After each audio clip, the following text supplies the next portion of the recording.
Hi guys, Tony Draper here from cashbuildingstrategies.com. Hope you're well. This is a follow-on video from the one that we created, or that I created, with how to set up a domain host. And this one is how to set up a web hosting account, really. So what I intend to do is go through a quick presentation of what I'm actually going to go through, and then I'll actually show you how I do it. And then obviously if there's any questions at the end of it, as per usual, don't be afraid to leave some comments at the bottom of the post, because they're always greatly received. Because at the end of the day, if I'm going to provide you guys with information on what you need to know, then obviously you've got to tell me. So again, once again, hope you're all well, and let's carry on, shall we? So then, how to set up a web hosting account. So, what are the steps that we need to take? Well, first of all, I'm going to explain what is web hosting, or what is a web hosting account. And then I'm going to search for a web host and choose a web host, and then sign up with that web host, and then just give you an understanding of the name servers to point the domain to. So what I'm saying there is that we've already got a domain now. If you're going for a separate web hosting account, then what you need to do is point that domain at the servers of the web host. Okay, so in other words, where the files are actually kept. So let me just say what a web host is. So what is web hosting? A web hosting service is a type of internet hosting service that allows you to get your website seen. Okay, so they are open to the big World Wide Web. What they do is they provide space on a server, which is just like a hard drive space, for you to store the files that make up your website. And also, don't forget, your website could be just one page. Yeah, if it's just going to be a sales page or a capture page or something like that, it may be just one page. But either way, what they do is they allow you to rent space on their hard drive as such.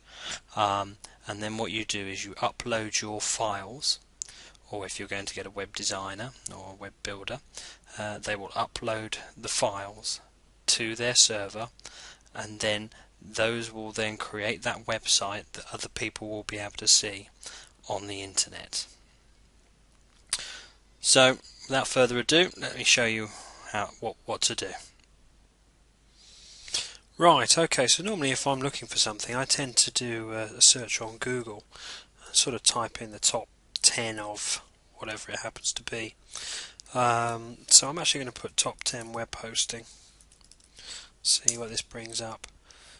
Right, as you can see, there's a couple of paid situations there, but I'm actually going to look at the free one, and let's have a look. So this was last updated on Monday, May the 10th, and this is called Top 10 Web Hosting. And what this is, by the looks of it, is this is a rank of the top 10 web hosting companies that this site believes they want to promote. And the good thing about this site, as I can see, is they have reviews on all of them. So there you go. So on that is HostMonster, and it will give you, oh, look at that, it's got some pictures on there, so obviously you can see the control panel there, which is good, so you know whether that's going to be user friendly or not. And a little overview of the hosting packages that they've currently got. So to be honest with you, that's probably a very good way to go, in the fact that do your research, work out what sort of price, monthly fee you want to be able to pay, whether you want to pay on a yearly basis, what sort of space you're going to need on the hard drive, what sort of bandwidth they currently have, and how many emails you can get. I mean, to be honest with you, most of them are unlimited there, aren't they, apart from the odd bits and bobs, 1 gigabyte mail space. So have a look, do your reviews, and just have a play around and see what one you actually want. Just remember, what a web hosting company is literally a company that rents out to you some space on their hard drive, which is connected to the internet, so that you can upload your websites to their hard drive, and people can view it through web browsers such as Firefox here or Internet Explorer or whatever it happens to be. So that's not a bad way to go. I mean, me personally, I don't use any of those actually. I actually use one called HostPuper. Now, HostPuper is a Canadian-based company, but this is the UK site, and it's $4.99 a month, but that's in pounds, which is about $7.50 a month. In fact, actually, if I go onto their hosting plans, that'll probably give you more of an idea of what it really is. So, if I said hosting plan here, let's have a look. What have we got? Oh, so this is the hosting plan. Right, okay.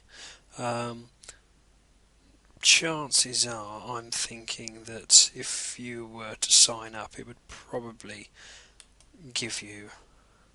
Here we go. This is what I was after. Right, okay. So it gives you a plan really on whether you pay monthly, 3 monthly, or half, or biannually, or annually, really. So it's $4.99 if you pay a year up front, $5.99, $6.99, $8.99 a month. Again, that's in pounds. So what I would say is that they're probably a little bit more expensive than some of the ones you saw there on the review site. But the reason I go with these guys is mainly, well, there's two reasons actually. First one is their control panel's great. It's very user friendly, very easy to use. I don't have any problems with it. And secondly, it's their support. I mean, I've used a couple of web hosting companies before, and I'm not going to name them. But the fact is that the support that you get from these sites can be really good. You know, they're really key to how your experience with web hosting companies is moving into the future. And the good thing about these guys is they have an online where you can actually talk to someone, a real person on the other side, assuming it's opening hours where they are. Or if you send them a ticket, they'll get back to you within hours of when you send it if it's opening time. If not, they'll get back to you pretty much when they get in the following day. So I'm really impressed with their customer support, and there's not a lot that they can't do. And to be honest with you, they don't really question anything. They just do what you ask, really, more than anything. So really pleased with them. I'd definitely recommend, if you don't go with one of the other ones, this is definitely one to look at.